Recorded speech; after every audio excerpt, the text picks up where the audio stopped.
دنیاوی اعتبار سے بہت شیڈول بناتے ہیں، گوشوارے بناتے ہیں، ہمیں یہ کرنا ہے، تعلیمی اعتبار سے ہمارا یہ گول ہے، اسے اچیو کرنا ہے، کاروباری اعتبار سے ہمارے یہ گولز ہیں، ترقی کے حوالے سے آج سے 5 سال بعد یہ ہوگا. یہ جو ماہ رمضان المبارک ہے اس کو کس طرح شیڈول کیا جائے، آپ نے اجمالی طور پر ارشاد فرمایا. میں چاہتا ہوں آج رہنمائی ہو جائے گی، استقبال رمضان ہے، آج آپ کی بات سنی ہوئی یاد رہے گی تو پورا رمضان جو ہے لوگوں کے لیے رہنمائی کا سبب بن جائے گا. جی بہت شکریہ.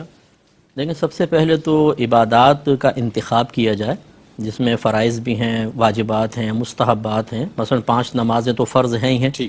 پھر اس کے بعد جو سابقہ قضا نمازیں رہ گئیں ان کا حساب و کتاب کر لیا جائے کہ بلوغت کے بعد سے ابھی تک کتنی نمازیں نکل چکی ہیں. ایکوریٹ تو کسی کو نہیں پتا ہوتا، غالب گمان کر کے ان کو اس کو کاؤنٹ کر لیا جائے اور آہستہ آہستہ ارادہ کر لیں کہ رمضان میں ان کو ادا کریں گے. اس کے علاوہ پھر آ جاتے ہیں سنن اور مستحبات ہیں، اشراق چاشت ہے، اس کے بعد اوابین وغیرہ ہے، اور خاص طور پہ تہجد کہ پورے سال میں کسی کو شاید اتنا موقع نہ مل سکے جتنا رمضان میں اس کو آسانی سے موقع مل سکتا ہے.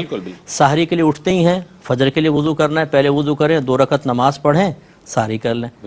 تو یہ بہت ہی اچھا ہو جائے گا کہ پورے رمضان میں کم از کم آپ یہ کہہ سکتے ہیں کہ میں تہجد گزار رہا. سبحان اللہ. اس کے علاوہ پھر قرآن پاک کی تلاوت ہے، اذکار الہیہ ہیں، جیسے حضرت نے اشارہ فرمایا کہ سرکار نے فرمایا کہ جو اس رمضان کے مہینے میں کوئی نفل کام کرے گا تو فرض کے برابر، اور ایک فرض 70 فرائض کے برابر ہوگا. تو اس کا مطلب ہے کہ نوافل بھی اگر اختیار کریں گے، مستحبات، تو اس کا درجہ بہت ہی زیادہ ہے، اس کا ثواب بہت بڑھ گیا ہے. اس کے علاوہ پھر تعلیم و تعلم سب سے زیادہ ضروری ہے. آج کل اپنے گھروں کے اندر ہے اور آن لائن ایجوکیشن بہت آسان ہو گئی ہے.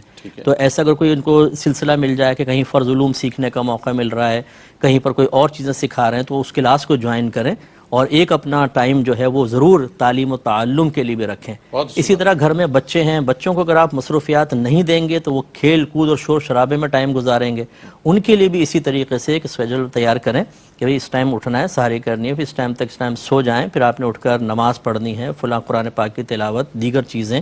اس طریقے سے تو پورا گھر جو ہے وہ پورے مہینے اگر ایک مستقل بنیادوں پر اس طرح عبادات کو اختیار کرے گا تو ایک تو اکابرین کی یاد تازہ ہوگی کہ یہ تو ہم 1 مہینے کا شیڈول تیار کر رہے ہیں، ان کی زندگی کا ہر لمحہ اسی کے تابع تھا، ہر گھر ایک انسٹیٹیوشن بن جائے گا بالکل. اور اس کے پھر اثرات اگلے پورے سال پر مرتب ہوں گے. حقیقی طور پر جس نے رمضان کی قدر کر لی اس نے گویا کہ اپنی قدر کی ہے، اللہ تعالیٰ کی بارگاہ میں باقدر بنے گا. تو اس لیے ان دنوں کی زیادہ ہمیں قدر رکھنی چاہیے.